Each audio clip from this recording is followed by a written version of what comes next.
അദ്ദേഹം ദേവസ്വം ബോർഡിന്റെ ഒരു ക്ലോസ് 14 പ്രകാരം ഈസ് ഒൺലി എ സബോർഡിനേറ്റ്. അപ്പോൾ തിരുവിതാംകൂർ ദേവസ്വം ബോർഡിന്റെ ഒരു തിരുവിതാംകൂർ ദേവസ്വം ബോർഡ് തന്ത്രിയുടെ ഒപ്പീനിയൻ പ്രകാരം അനുജ്ഞ വാങ്ങി കൊണ്ടുപോകുമ്പോൾ അതിനകത്ത് വേറൊരു ആശ്ചര്യകരമായിട്ടുള്ള റിമാൻഡ് റിപ്പോർട്ടിലുള്ള ഒരു വിഷയം എന്ന് പറയുന്നത് അദ്ദേഹം അനുജ്ഞ വാങ്ങിച്ചിട്ടില്ലെന്നുള്ളതാണ്.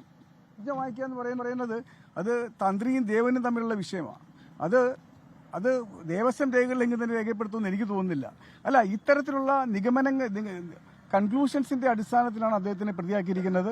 നിലവിലുള്ള റിമാൻഡ് റിപ്പോർട്ട് പ്രകാരം അദ്ദേഹത്തിന് റോങ്ഫുൾ ഗെയിനോ ഇല്ലീഗൽ ഗ്രാറ്റിഫിക്കേഷനോ ഉണ്ടായതായിട്ട് യാതൊരു ആരോപണവുമില്ല.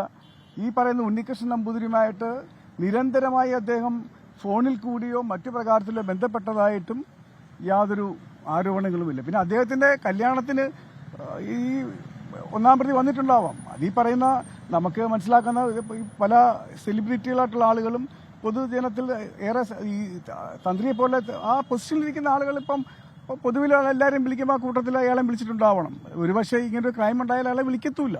അല്ല, ഞാൻ പറയുന്നത് ഇത്തരത്തിൽ കുറ്റകരമായ ഗൂഢാലോചന 120B എന്നൊക്കെ പറയുന്നത് അതിനെ സംബന്ധിച്ചിട്ട് കോൺക്രീറ്റ് എവിഡൻസ് ഒന്നും ഈ കേസിലില്ല.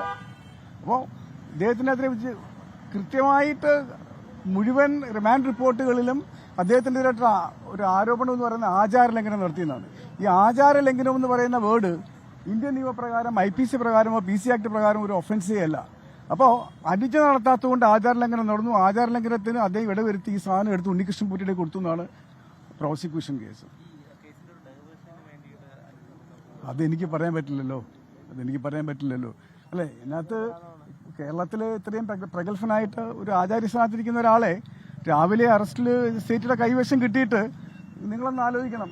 അദ്ദേഹത്തിന്റെ മൗലിക അവകാശം കോടതിയിൽ കേസ് പ്രസന്റ് ചെയ്യാനുള്ള മൗലിക അവകാശം നിഷേധിച്ചുകൊണ്ട്, ഞാനന്ന് കോടതിയിലും പറഞ്ഞത്, മൗലിക അവകാശം നിഷേധിച്ചുകൊണ്ട് അദ്ദേഹത്തെ എത്ര മണിക്ക് ഹാജരാക്കിയത്? നിങ്ങൾ നിൽക്കുമ്പോൾ 8 മണിക്കാണ് കൊണ്ടുവന്നത്.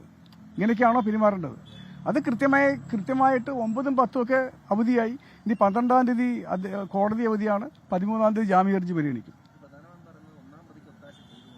1-ാം പ്രതിക്ക് ഒത്താശ എന്ന് പറയുന്നത്, ആ ഒത്താശ ഈ വകുപ്പുകൾ പ്രകാരം ഒത്താശയെ കാണണമെന്നുണ്ടെങ്കിൽ ഒരു റോങ്ഫുൾ ഗെയിൻ, അദ്ദേഹത്തിന് നിയമവിരുദ്ധമായി ഒരു ലാഭം ക്യാഷ് ഓർ കൈൻഡിൽ ഉണ്ടാകണ്ടേ? അത് പ്രൂവ് ചെയ്യാൻ പ്രോസിക്യൂഷന് കഴിഞ്ഞിട്ടില്ല, റിപ്പോർട്ടിലുമില്ല. അവർ അന്വേഷിച്ച് കണ്ടെത്തണമെന്നാണ് പറയുന്നത്.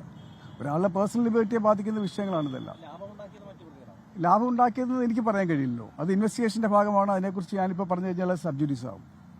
ലോകത്തെവിടെയായാലും ഏത് സമയത്തും 24 വാർത്തകളും ഓഗ്മെന്റഡ് റിയാലിറ്റി പാക്കേജുകളും എക്സ്പ്ലെയിനറുകളും വിശദമായി കാണാൻ ഞങ്ങളുടെ YouTube ചാനൽ നിങ്ങൾക്ക് സബ്സ്ക്രൈബ് ചെയ്യാം.